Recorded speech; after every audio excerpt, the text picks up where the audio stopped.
Recording in progress. All right. Good afternoon, everyone. Good morning. So excited to have you here. We'll just be giving it a few minutes to allow people to come online. So grateful to have you here. If you feel comfortable, go ahead and, say hi in the chat. Say where you're calling in from. We got a we got a special guest for us here today. So I'm very, very excited to introduce you all in the next couple minutes here. So I see people are slowly coming in, so we'll give it another minute or so, then we'll kick it off.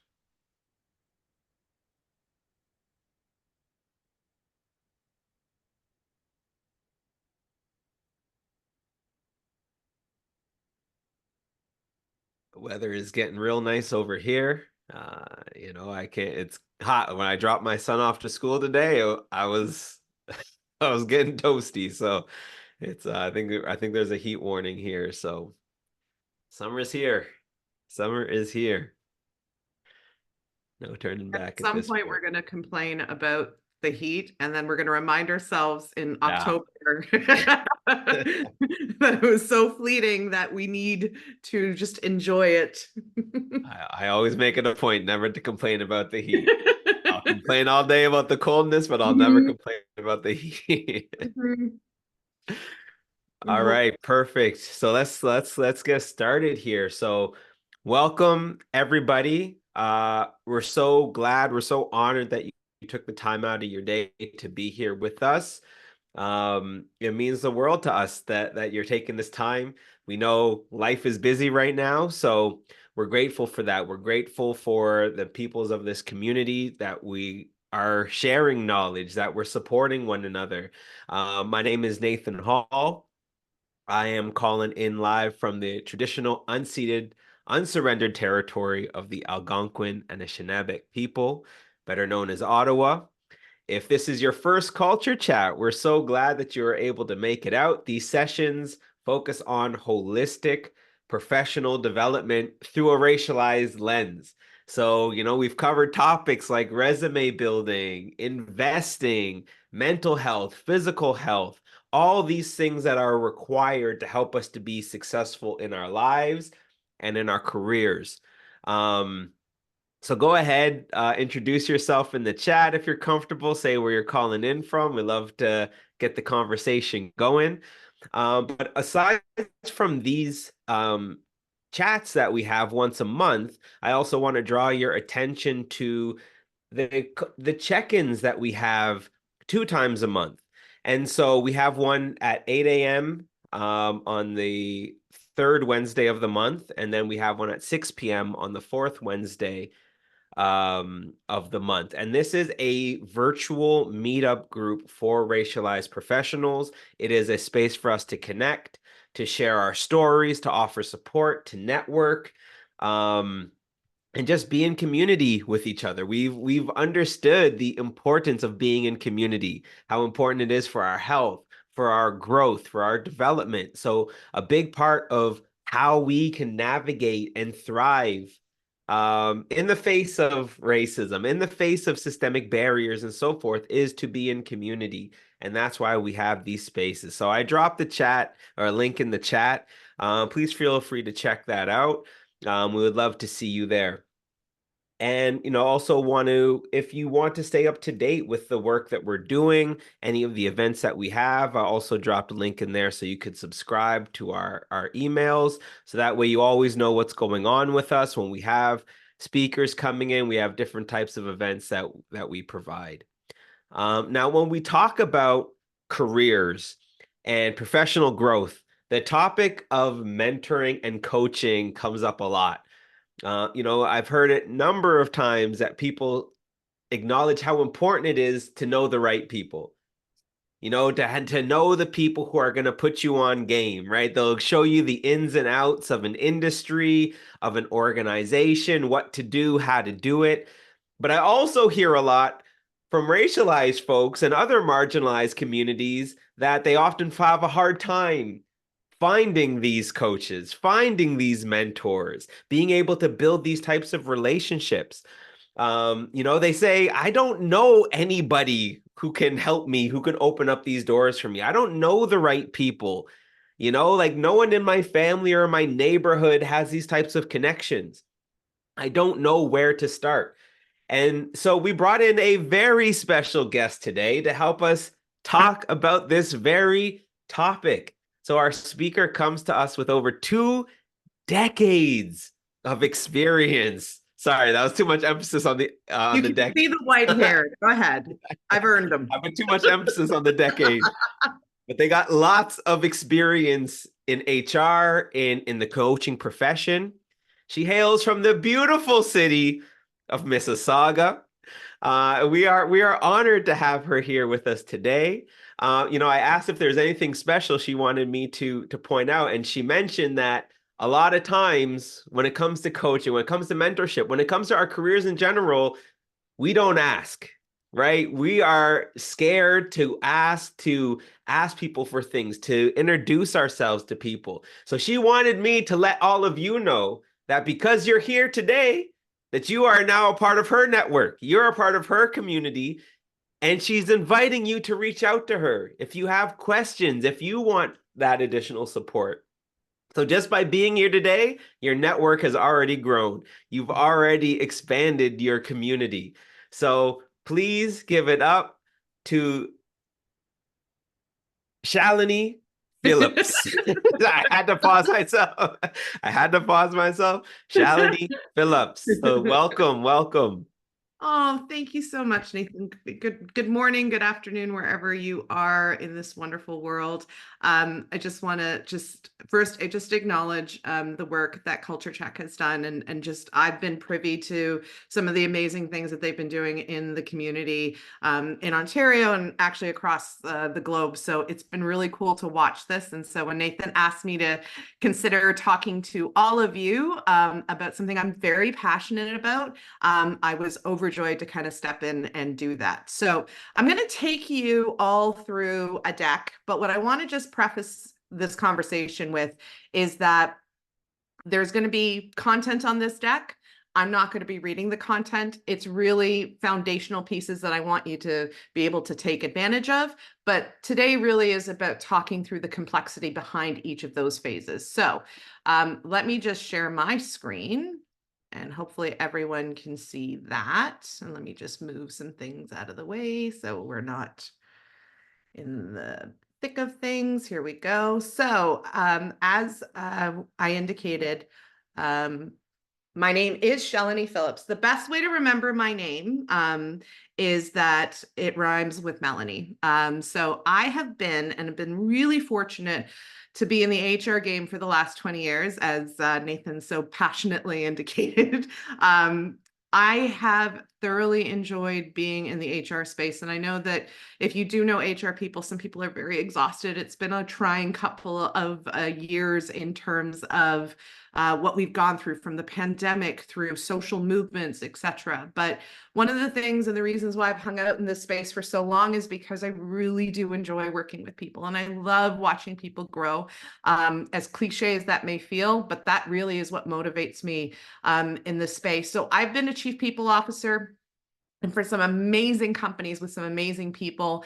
And I started my own practice this year. So scary. So, for those of you who are doing independent work, I'd love to, chat with you and talk to you about what you're experiencing. So as exhilarating as it's been in terms of starting something on my own, it's also been scary in terms of the ownership and the accountability.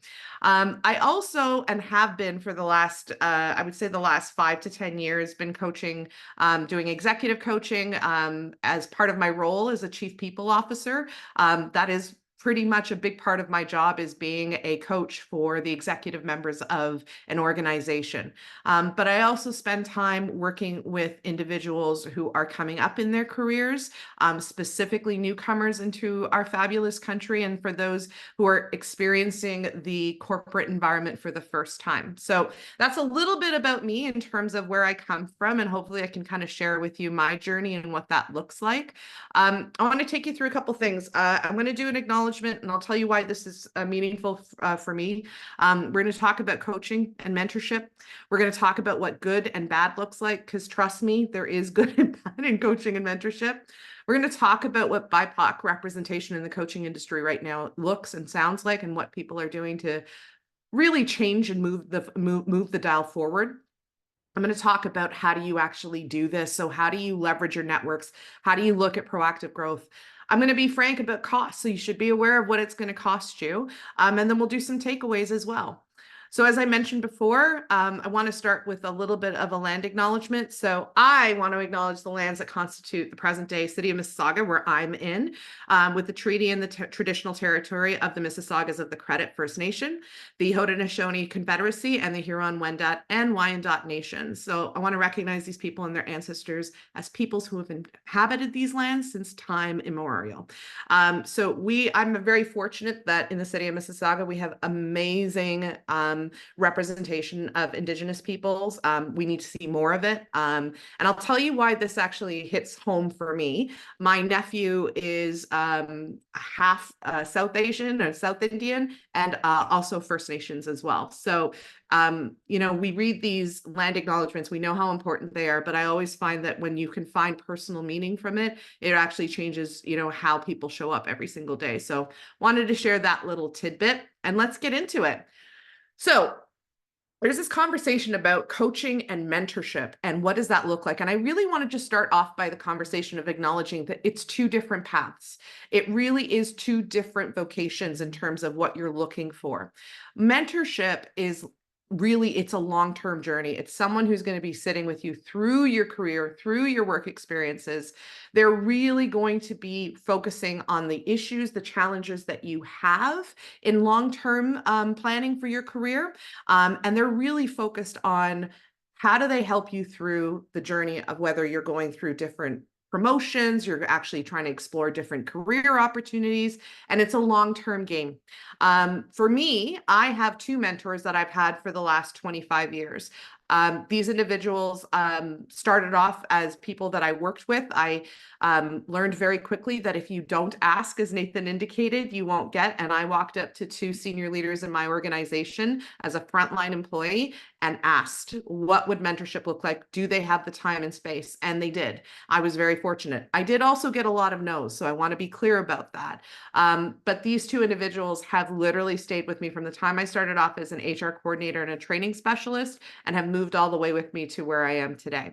And that conversation, that relationship really is focused on my journey. It is focused on navigating my career, understanding what moves to make. When I opened my own practice this year, it was very two strong conversations I've had with my mentors in terms of, am I ready? Is this the right time? So that's what mentorship looks like. As I said, it's a longer term experience. And when you think about coaching and coaching in the modern day, it really is a shorter term and sometimes very project specific. It really is about uncovering the issues that you're dealing with in specific and problem solving areas. And there are other types of coaches, and I'll talk a little bit more about that, but it's structured in terms of what are we going to be talking about? We're building from the experiences that we're working through, and each conversation builds off of that. Whereas mentorship is a continuous conversation of topics that are just coming into your world. So that's really the difference in terms of what that looks like. I have a coach, and when I talk to my coach, the difference between mentorship, my mentors, and having a coaching conversation is I'm presenting a problem. I'm sitting down and talking through what I really want to do. So for example, where I talk to my mentors about whether I'm ready or not for entrepreneurship, with my coach, I talked specifically about my target audience. Who am I going to be working with? What do I really want to accomplish? So those are the two differences in terms of coaching and mentorship. So when do you use them? And as I said, I've talked a little bit about this of when I've used them, but I want to just share quickly, when do you think you should be using a mentor? As I said, it really is long-term career development. You have to be thinking about if maybe you're transitioning out of a career from HR into something else. You are thinking about what you're trying to do with your life. Sometimes with a mentor, you can have personal conversation as well with what's going on within your own personal life, and you can combine that with your professional. And on the coaching side, it really is about performance. It really is about getting the best out of you. You have a very specific target of something that you're trying to achieve. Maybe you're up for a promotion. Maybe you're looking specifically to navigate into a new arena, a new area. And this is where coaching really does come into play. So, as I said, there's different types of coaches. So, we should talk about what that looks like. So, for those of you who may or may not be aware, there's executive coaching, which is something that I do. And they can break that down into like strategic leadership, specifically targeting to CEOs and C-suite individuals. Sometimes it can be an executive coach that focuses deliberately on health and wellness. And there's individuals that specifically target that. There's life coaches, and you'll see, I'm sure you'll see a lot of life coaches on LinkedIn and things of that nature. And they really are focused on kind of what are you trying to do to kind of, I don't like to use the word work-life balance because I don't think it exists. I don't think you balance. I think you shift, and I think you have to learn how to deal with those shifts. But life coaches can help you figure that part out. There's also team coaches, and there's individuals who literally work with a group of individuals for a period of time to help bond the team, help grow the team, and get away, sometimes get around each other's biases and perspectives, and also help them communicate in a more specific and deliberate manner. And then finally, there are career coaches. So they're individuals who are specific. They have a very technical expertise, maybe in engineering. They could be, a medical professional, etc. And they'll really focus in and help you kind of figure out what that looks like. And there are other career coaches who are broad-based and generalists who really do focus on how do they help you get to the next journey. So with that, now you have a little bit of an understanding of what types of coaches are available. I want to talk a little bit about what good coaching and what bad coaching looks like, because I think we get into a perspective that the coach that you pick is the coach that you're stuck with. Someone's made a recommendation to you and you're now stuck with that individual. And what I think you to take away from this slide is the recognition is that this is for you. You are the owner of this relationship as much as they are partnering with you, but it is your responsibility and your accountability to say, it's not working. And it's okay to say that. As an example, I've had a couple of coaches, and I'll go into a couple of examples of what good and bad what bad looks like. I've had to say, you know what, this isn't working for me, and walk away from that relationship. And that's okay to do. So I think just thinking about the fact that when I go through this, I'd ask everyone who's on the call right now, I want you to take a moment as I'm talking this through and think about what type of individuals that have been in your life, and whether you are mid-career, senior, or you're just entering the workforce, think about the people in your world that have actually taught you something and it stuck. What were the characteristics of those individuals? It could be teachers, it could be family members, it could be friends. But as I'm walking through these examples, just bear with me and take a moment to actually jot down what exactly is those characteristics that really resonated with you, because each of us have a very particular way that we learn, and it's not cookie cutter. So let's talk about good coaching. When you're in the coaching environment, we're really talking about a structured process. There are actual boundaries in that relationship, and most great coaches are going to walk you through what those boundaries are. You're going to adjust those boundaries. So things like, we're not going to get into personal conversations. We're not going to go down this path. Yes, I agree. We're going to be hyper focused on this. Good coaching is questions. It's about helping you discover your learning opportunity, right? Whereas sometimes with mentorship, as an example, sometimes it's about going to them and asking them for the answer. With coaching, it really is actually an exercise, and I call this kind of like a mental workout for your brain, where you're starting to reconfigure your brain to ask the questions you need to ask to get to the next level. And that's what great coaching looks like, is when you walk away from that conversation, you're going, Now I know what that triggered me. Now I know how to deal with that. Now I know what questions I need to ask. And that's really what that looks like. And when you're going down a path that maybe isn't the right path, a great coach will give you constructive feedback. And what I mean by that is they will hold the mirror up to you. They will ask you, let's play this out. So this is what it's going to look like when you do this or when you say this. Is that really what you want to do? And it gives you an opportunity to reflect on how you want to come forward.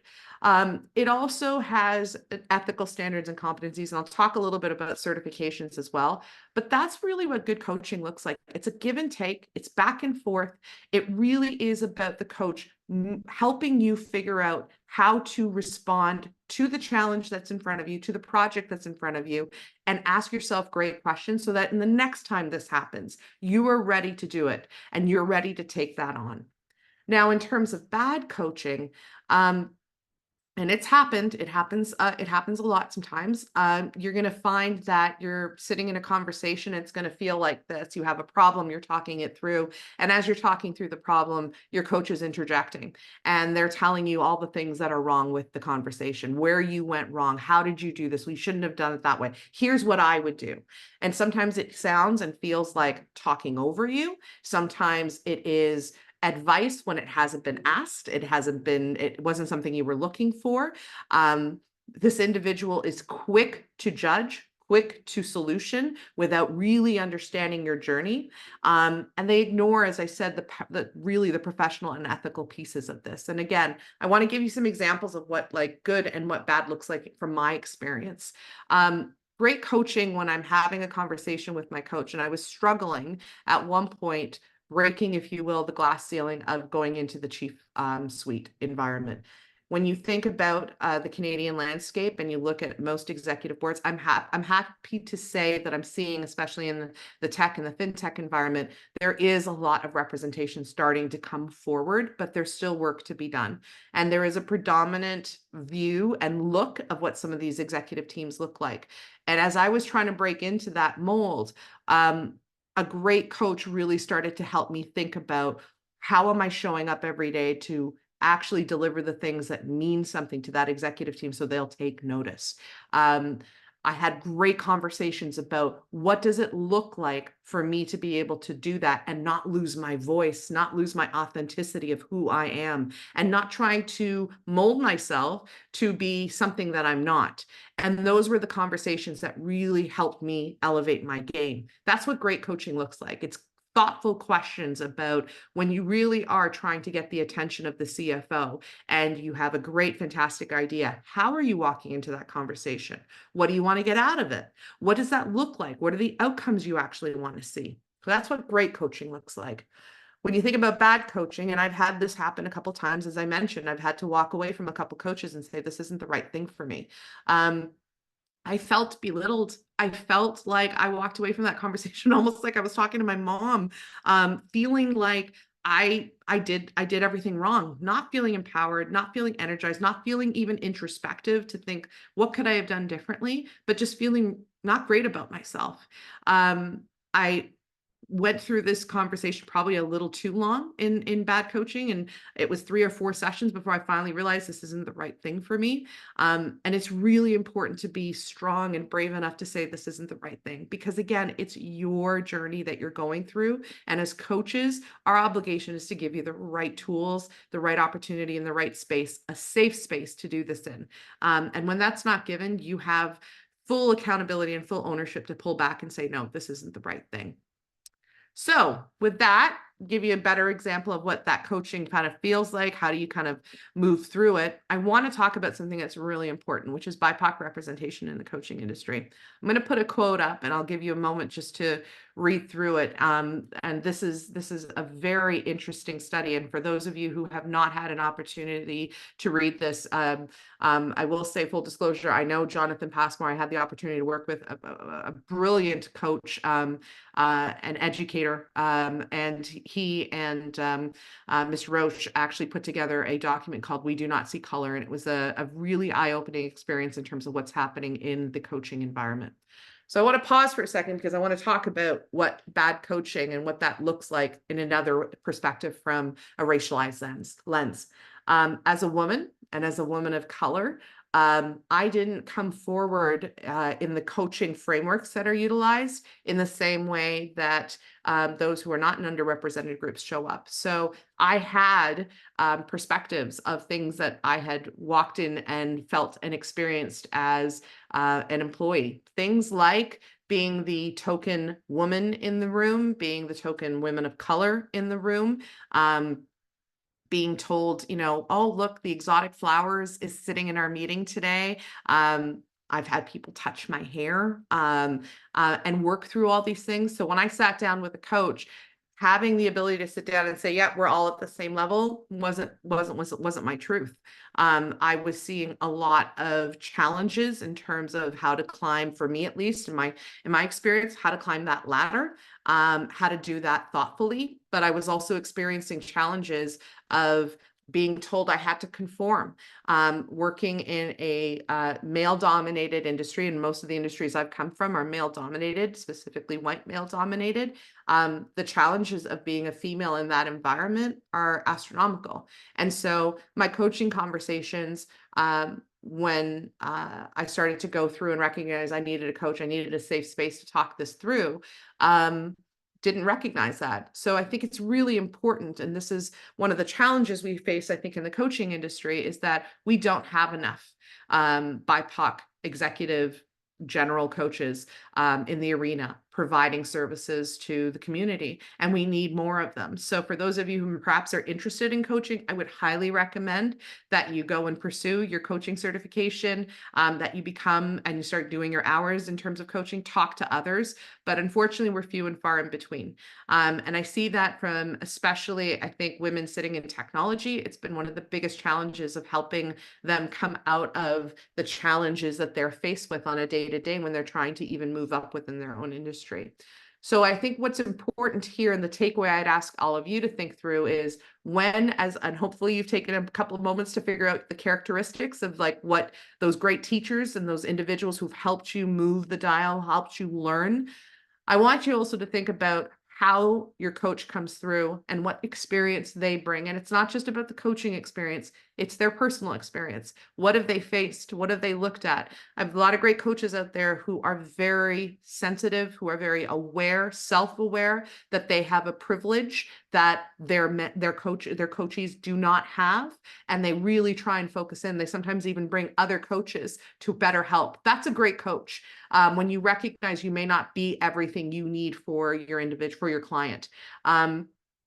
But when you're working with this, I think it's really important, as one of the characteristics is, what do you need from this person to have an understanding and awareness of when it comes to coaching individuals who are in underrepresented groups? Because we have a very different experience, whether you're in the public setting or you're in the private sector, we have still a very big difference. And I talk to some of my clients who are individuals who are moving up in their career. A lot of it has to do in technology and in financial industries, where they're trying to keep the authentic self of who they are. But at the same time, a great example of this is we're conditioned not necessarily to talk about our personal lives and our family. It's something we protect, and for good reasons. Sometimes it's about divulging your preference or your status in terms of how you come through every day. And for some individuals who are cisgender, this is great. Like, you know what? Talk about your wife, talk about your kids, etc. But for some of us, it's not that easy, and it's not something that we understand how to bring into that environment. So again, thinking about what your coach brings to you and how they bring themselves to you is also an important part of this conversation about literally leveraging how coaching can really work for you. So with that said, just recap, now hopefully what mentorship and coaching looks like. You know what great coaching, or you have a start to an understanding of what good and bad coaching looks like. You've got some questions to ask yourself about individuals who have helped you learn and what that looks like. And for those of you who are sitting in underrepresented groups, thinking about what type of coach you need to help you through that is also, and I think, an important part. With that being said, if you get the right coach, I want to talk about the benefits of it. And I think for some of you who have had the experience, I would love for you to share in the chat what that experience has been like for you. Hopefully it's been really positive. But for those of you who have not experienced this, It really is about developing self-awareness and your personal growth. It's about training your brain to ask yourselves and how to help yourself move into the things that you're challenged with today. It really unlocks the ability for you to be more productive because you're not spinning your wheels trying to figure out how to get past a problem or a challenge. You are now unlocking that because you know how to actually deal with it, and you can go and do those things. But it also allows you to be creative. It allows you to think through what that looks like. I want to give you an example of what that looks like. As I was thinking about my target audience for my group, the Fractional CHRO, I really wanted to think about, like, what am I coming through? Because there's a lot of HR consultants out there who are doing amazing work. But what's going to make me unique? And having a coaching conversation about, I got to get creative about, like, where do I really gravitate towards? I tend to gravitate towards startups. I tend to gravitate towards young CEOs in their infancy in terms of their experience. I love working with women specifically who are in predominantly male-dominated environments and helping them navigate the corporate structure and how to get past that. So I actually started to create what my target audience is through the conversation of my coach saying, where do you lean towards?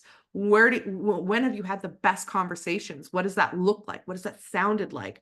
And that unlocked a whole perspective in terms of, how am I going to show up in this new arena of being an entrepreneur? And I think the other piece too is you learn how to communicate. For those of us who struggle with talking to people, and there are a lot of us out there, I will tell you right now, 5 minutes before I was doing this presentation, I was huffing and puffing. I get stage fright. I get serious stage fright. I am what people would describe as an introvert extrovert. Love being and talking to people, but there are moments where I take a step back, and it's challenging sometimes to talk to people about your experiences when you don't have a solid opening, etc. Coaching gets you there. Coaching starts to challenge you to actually think about, how do you want to come through? What types of communication styles are going to work best for you? So that's a little bit about the benefits of coaching. I want to talk frankly because I want to give you the best that I possibly can about what you should expect to spend. I want you to think about a couple of things when you're talking to and potentially looking at a coach. Experience, credentials of the coach. There's 3 or 4 different associations. ICF is one of them, the International Coaching Federation.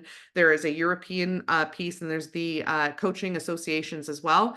So just check them out and make sure. It doesn't mean that as someone who's been a fantastic coach doesn't always have that credential, but look at their resume, look at their experience. Ask for references. Talk to their previous clients, their current clients. What did they gain from it? What did they learn from it? You're absolutely free to do that. It's the same way if you were going to bring a vendor into your house to do some work, you're going to ask for those things. Treat this in the same manner. Look at the length and frequency of the sessions, and also, like I said, pay attention to their background. What do they have experience? What types of individuals have they coached? You can ask those questions, and think about location as well, because time zones do play a factor. For the most part, I really want to say that at the entry level, you're going to be expecting to pay anywhere from $50 to about $150 an hour. At the mid level, it's $150 to $300, and at the senior level, it is $300 plus. Most coaches will ask anywhere from a 3 to 6 month commitment. For the most part, it tends towards 6 months at the mid to senior level. I will share one thing. I think this is really, really important when you think about what you're doing in terms of costs, because sometimes this can be a personal thing and you're budgeting for this personally. But for those of you who are in the corporate environment, please remind yourselves that, and this is the HR CHRO and me talking, you have L&D money. You do have growth money. And for those of you who are fortunate to have organizations that support career growth, development, learning and development, some of you may even have a coaching practice internally. It's okay to use that. Think about how you use those funds for something like this. It's really important. There's wonderful ways that you can make this budget work for you. And the second thing I'd always say is, if you do have a coaching system within your organization, but you're not seeing the representation that you need, ask for it. Don't be afraid. Ask them. Tell them what you're looking for. Most of the people who are in building coaching organizations or coaching networks within an organization are always on the hunt for different coaches with a variety of experiences. So if you know someone that you think is a great coach, introduce them. It only helps all of us get better, I think, within the industry. So that's a little bit about cost. And I'm happy if you need to talk to me about what that looks like in terms of someone, maybe you're thinking of using someone, what does that look like? I'm always happy to help you figure out what's the next best step to take. So here's a bigger question. Where do you find it? Because this is something that Nathan talked to me a lot about in terms of, so, okay, but I don't have a network. I just recently graduated. Like, I don't have 5,000 people following me. I don't have a network of 20,000 people. So let's talk about where do you find, okay? I want to ask you to start with your LinkedIn network, okay? There's a couple things that's really important, and people tend to forget this. But when you're looking for a coach, coaches are also looking at your profile as well. So you need to make sure that, number one, you've got a photo with detailed work experience so they can really understand who you are, what you're coming forward with. You need to make sure that you've got good headlines. You need to make sure that you're getting endorsements and recommendations. And by the way, don't be afraid to ask your professors, individuals, friends of yours that have worked with you. You can do personal references and they can speak to you. That does actually have impact. People do pay attention to those. And also think about the individuals, whether you worked part-time, if you're new to the to the networking game, if many of you have worked part-time jobs, ask for references there as well. It's really cool to have that as you build your social profile.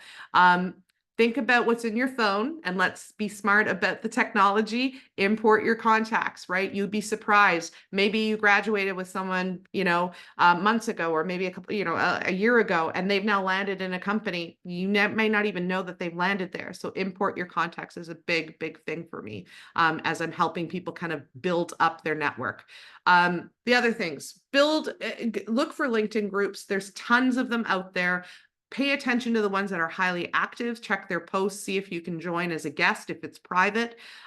Make sure you're sharing content, make sure you're getting yourselves out there. People will network with you as they see great content come out of you. And here's the other thing, think about authentic content. You might be struggling with something, maybe post something up there in terms of what you're looking for. When you think about connecting with individuals, and this is a big thing, sometimes we hit that connect button so quickly, make it personal. Talk about why you're thinking of joining them. Why do you want to be part of their network? There may be somebody you know, there might be someone you're looking up to. Tell them. It means something to people. I read, for me at least, when I see a personal invitation, I read what they're asking about. And I'm more inclined to say yes and accept those invitations. For those of you, again, who've just recently graduated, please use your alumni networks. And I'm going to say something else. For those of you who have been graduated for a long time and it's in the back rear view mirror that your university or your college, please don't forget to bring back those alumni networks for yourselves as well, because you'd be surprised to see where people have landed. And that also helps build your network on LinkedIn. And then I want to talk about how do you find that coach. So I just literally talked to you about how do you build your network. You got to make sure you've got the foundation principles set. Now you're going to go look for people. Remember that LinkedIn has search keywords and you can use that. So look for people in your industry. Read through, because you will find a lot of people who are currently working full-time also do coaching on the side, etc. They might find a mentor, by the way, who might be doing something like this. There's nothing stopping you from asking. Ask for, as I said, looking for and asking them for recommendations. Is there a group that they're a part of that they would recommend? So you got to get creative in terms of, sometimes a lot of these individuals that you may be interested in are getting inundated with requests. So be creative in the way that you approach them. Especially with coaches, be really specific about what you're looking for.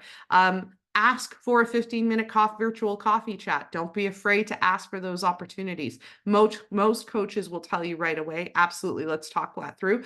And what you will find is sometimes that coach is not the right coach for you, but they know someone and they will refer you to it.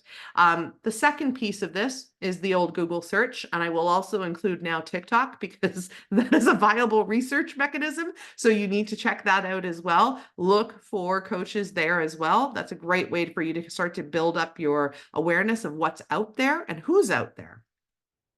The last thing I'm going to say, this is the most powerful one. When you see individuals that are at the top of their game, individuals that you look at their profile, their resume, and you go, wow, this is the type, this is the role, this is the individual, I've seen them, they have a really good work ethic, I have a good sense of who they are, and I really, really want to be part of their journey. Instead of kind of reaching out to them asking, will you be my coach? Ask them who they're being coached by. get a referral, because you'd be surprised more than often a lot of individuals that you probably potentially look and say, like, that's an ideal profile that I'd like to emulate in some way, shape, or form. Obviously make it yours, but you'd be surprised at how many people will respond back and be like, yeah, absolutely, let me connect you. We want to help. I think anybody who's been doing this for a long time, we want to help, but sometimes we don't get asked a lot. And for those individuals who are brave enough to ask, I 100% respond every time about who's been my coaches, who are great people to talk to in the industry. So don't be afraid to ask, because this is the piece that if I can leave anything with you, this is the unlocking factor of where you can actually get to. So with that, I'm going to pause and just give you some conclusions, because I always like to think about, I've watched a slide deck and really, I don't know if I'm going to remember this, if she was a good, or he was a good speaker, or they were a good speaker. That's what I'm going to remember. So I want to give you some takeaways. Okay. So what are you looking for first? Are you looking for a coach? Are you looking for a mentor? Think about what each role provides. Do you need one of them? Do you need both? I have both. So that worked for me. That was part of something that I needed as part of my journey. Be clear about what great coaching looks like. Okay. And as I said, think about the leaders, the teachers, family members that created that space for you. By the way, don't be afraid to ask them, who was your coach? Do you have a coach? Because trust me, referral game is a big, big piece of this. When you think about your budget, your investment in yourself, think about, for those of you who are working in a corporate environment, leverage your learning dollars, leverage those opportunities where you can subsidize your journey for coaching. And if you're in an underrepresented group, again, think about what that looks like. It's something I think it was really important for me when I was just wrapping up a coaching session with one of my clients. I'm privileged in the sense that I was born in this country. I show up, I understand how the system works. For the most part, I'm aware of how our culture works, sometimes to the great benefit of being Canadian, sometimes to the detriment of us being Canadian. But as I was having this conversation with my client, one thing that was really important to me was we talked about the fact that English was not her first language. And as someone whose parents, and I've experienced this, did not have English as their first language, I really had to refocus my brain on the things that I had learned about what that looks like, how that comes across, how do they communicate differently. And I just wanted to give you a quick example, once again, of you have to be thoughtful as a coach in terms of recognizing that everybody is not coming at the same starting line. We're all at different places, and you need to have a coach that actually recognizes that. And if they don't have that personal experience, they know how to tap into the right experts to get you that right help and that right support. With that, hopefully I'll help you build your network. For those of you who are on the call today, please reach out, send me a LinkedIn message as Nathan indicated. I will connect with you. And if you have questions, look, I'm just happy to help you figure out what your journey is.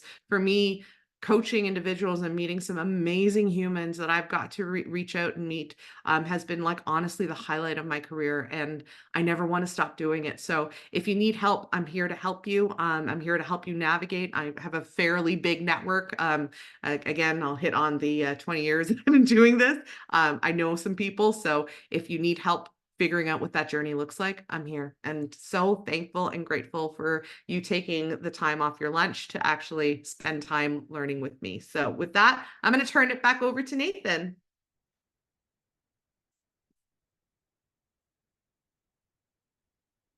I don't think I can hear you, Nathan. Can everyone hear Nathan? Maybe it's just me. Does that work? Can you Oh, hear me now? there you Oh, go. perfect. How was that? Did y'all enjoy that? Did we learn something today? Was that helpful? That Lie was to me if you didn't. Just pretend. yeah, that was fantastic. Thank you so much for that. If you see the Q&A section, please fill that out. Please put in your questions. We're gonna go into the Q&A right now. Please put in your comments, whatever you want to ask. Now's the time to do it. So to get things started, you had mentioned uh, the importance of coaches creating that space for introspection, right? And what I often see is people want the answers, right? And so it's just like, no, just tell me what to do. I'm paying you this money, and now you're just giving me more questions. I want to be told what to do, right? And I think a lot of people are really action oriented. And so I love that you remind us, what a coach is for, but also that we need to take accountability for this relationship. I'm not just paying for answers. It's to help me to work through some of these challenges on my own, and that's something I've had in reaching out to some coaches. You mentioned them leaving you feeling a little uncomfortable or angry or anxious or all of these different things. And I think sometimes because coaches have that own bias towards action, or they want to show their own value by being critical and providing solutions and that kind of thing. Yeah. But it ends up creating that anxiety. It ends up creating some of that distrust. So, I really love that idea around reshaping that. So I don't know if you want to Uh, expand a little bit on any of that. Sure. Like there are times in a coaching relationship where I know this person is struggling. And I think this is where you have to. My dad used to say this to me a lot when I was growing up. I played a lot of sports. I was very sports orientated, and I would have coaches that would continually push me and challenge me. And I'd have coaches who basically point out, like, this is what you're doing wrong. This needs to be fixed right now. So we got to fix that. Right. Mm. And I would struggle with the coaches who didn't do that, who would like leave me almost feeling hanging. And my dad always used to say, like, you have a choice when you're helping someone. You can be the sage or you can be the guide. So the guide will take you up the mountain, the sage will ask you questions about if the mountain's real, if you see it. And I think there's a balance in terms of you need to understand where that person is in their journey. And so, Nathan, there are times where I've had the conversation with someone, I see they're struggling, they're not getting it. So I will drop something in front of them. What if you did this? What would that look like?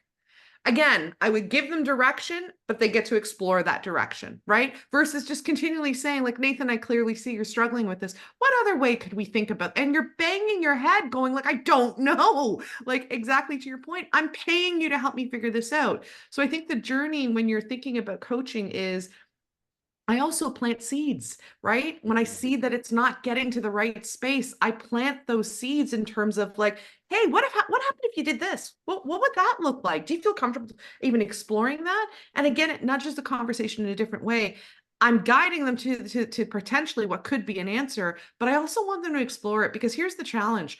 I can tell you what to do. Nathan, you got a problem? Let me help you fix that. This is what we're going to do. But here's the challenge of it. I'm now feeding you my abilities, my perspectives, my thoughtfulness, but I'm not incorporating who you are and how you're coming to the table. And this is where I do see, and again, like if you don't have the right coach who understands where you're coming from and what challenges you have and what insecurities you have, now I'm telling you to be like, go out there and start brandishing your sword. You're not that person. Right.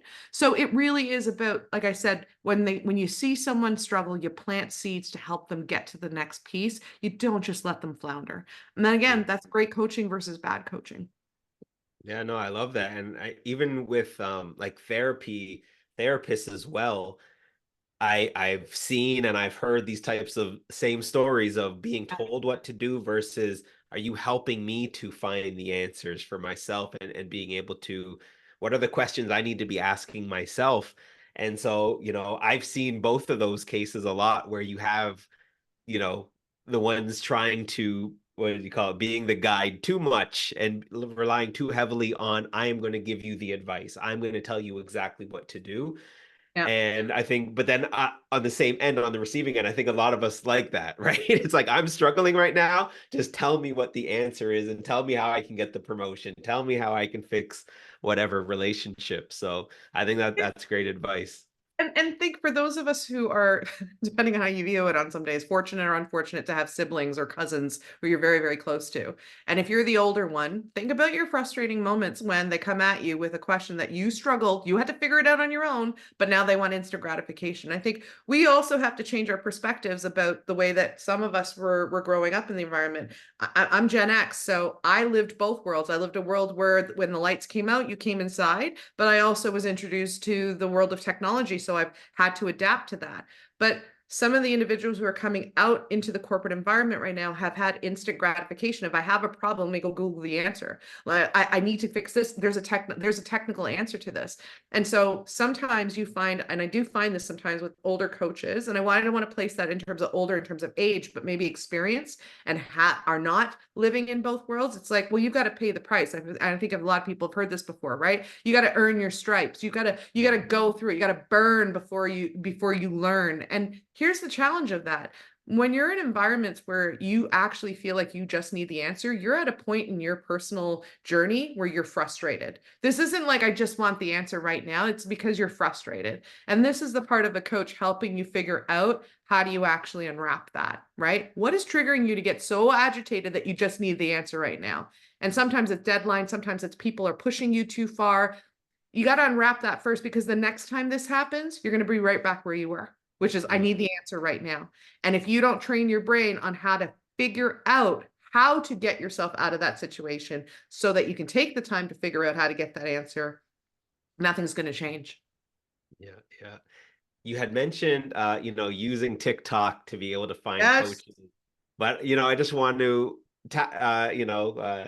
dive a little deeper into that, because also on TikTok, we see everybody with a microphone now saying they're a coach, saying they're a guru, all of these different types of things, telling us what we need to be doing, how we need to fix this and to fix that. And so, I just want to make it clear to everybody out there. So maybe you can expand a little bit on there of, Yeah. again, still not getting caught up in the trap of, oh, all of that sounds really good. Or it's like, look how many followers they have. That must be a quality coach and going to get me what I need. So maybe can you talk a little Yeah, bit about that? absolutely. And it comes right, like I said, this is your contract. This is your vendor contract. So think about whatever it is, whether you find them on Google or TikTok or any social media platform, you do need to understand that there are evangelists out there, like you said, great followers, tells you what to do, tells you what you need to think about. Don't do oat milk, do coconut milk, all of these wonderful things as an example.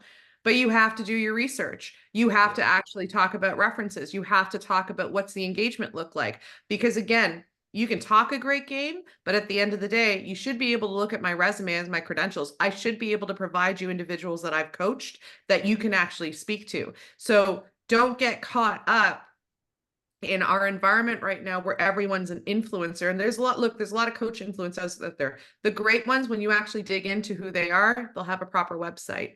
They will have references that they will do like this for you, right? And instead of trying to convince you to sign a contract, the first things they're going to ask you is, what do you want to get out of this? What are you looking for? What is that journey for you? Here's some people I want you to talk to. Does their experience sound something like that you're interested in? So yeah, you have to be careful. There's no doubt. But what I'm a big believer on, and by the way, I didn't mention this, but ChatGPT and your AI tools will also help you search the net. You don't have to do all of this on your own.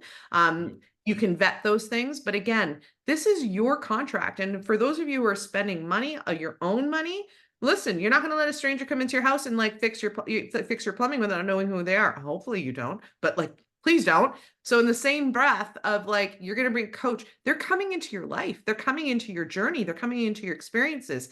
It needs to be a safe space, but it's got to be a space that you own and that you are validating that they've earned the right to enter into your world. And that's what it is. I don't have that right as a coach to basically say, like, I'm stepping in, I'm not going to give you any background. I have to earn that. And a big thing of the coaching, and I didn't necessarily talk about this, trust. You have to be able to establish that trust. Trust comes through actually being able to validate who you are and show up in the most meaningful way. Yeah, I love that. I love that. Somebody in the chat said they love the sage guide approach. Yeah, no, With that's me. great. Melissa said that they've used coaching to help them to be intentional about the projects that they're going to be working on and what they're seeking out. So yeah, no, I think it's great. A lot of people's resonating with what you're sharing and what you're saying.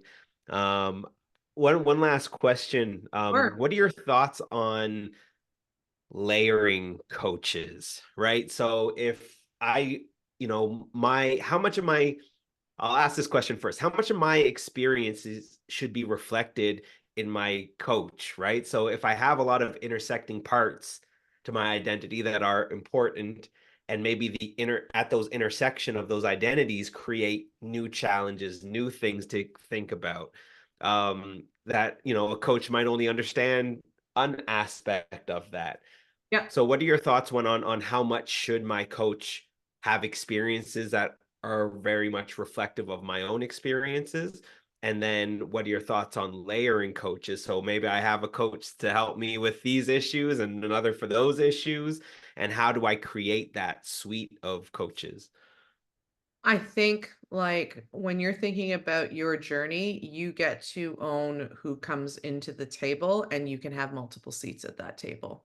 I think it's really cool when coaches are good enough to recognize that they can't be the only hero in the game. And that's the other piece I will say. Sometimes coaches walk in as heroes, and that's not our job.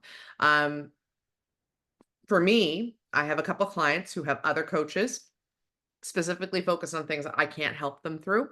Um, they've acknowledged, I think, a couple things. I'm aware of it, number one. Number two, I can better support um, the conversations as I'm aware of the other coaches who are helping. I have one client who basically has allowed two of her coaches to come together. So we're actually now supporting each other and supporting her at the same time.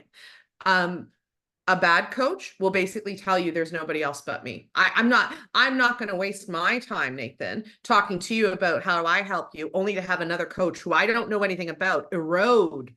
Like, come on, stop, right? Like, to me, a community, if you think about the way that some of the greatest cultures have evolved and learned, it's through village management. You have elders, you have people who come in, they help, they go back out, they bring somebody else in. You learn from groups of people. So the concept of layering coaching to me feels natural because you have to do what's right for you.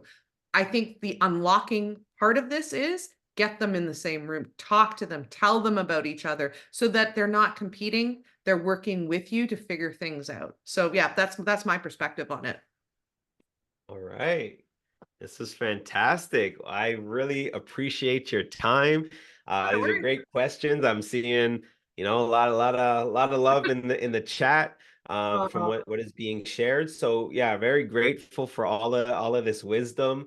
Helpful for me. Talk to a lot of people on both sides. And so just hearing a lot of this advice, just affirming beliefs that I had on my own. And so thank you so much for sharing that with us and being a part of this community and for your gracious offers to extend yourself to everybody here. So yeah, I'm really hopeful that through this, a lot of people's lives will be changed, will be impacted through this. And that together we can continue to work on our own village management, and be a blessing and pour seeds into each other and help cultivate each other's soils so that we can bear more and more fruit as a community and as a people. Yeah, I think one thing I will always remind everyone who's on this call, especially if you're in an underrepresented group, and by the way, if you're an ally on this call today as well, because it's not an easy journey to be an ally as well. And I know there's a lot of people who are fighting the great fight. Um, the only way change will happen is if we work together. The only way we will see the breakdown of a colonized environment, the only way we will see change in the corporate environments is that we work together, we band together, we talk to each other about what we need from each other. That's the only way this is going to work. So please reach out to Nathan. I hope many of you have an opportunity to kind of check out what Culture Check is really doing, because I think it's pretty, excuse the French, damn good work. So let's make sure we're getting the right culture in our companies in the right place. And that's where Nathan can really rock it. And if you guys need help figuring out a coach, or if you need HR services, you give me a call. All right. Thank you so much. I hope you all have a wonderful day, and please check in to our next chat, to our next check-ins, and stay in touch. We love this community, and we want to continue to build it. So, share with your colleagues, share with your friends, and let's be there for one another. Have a great day, everyone. Yay. Bye-bye.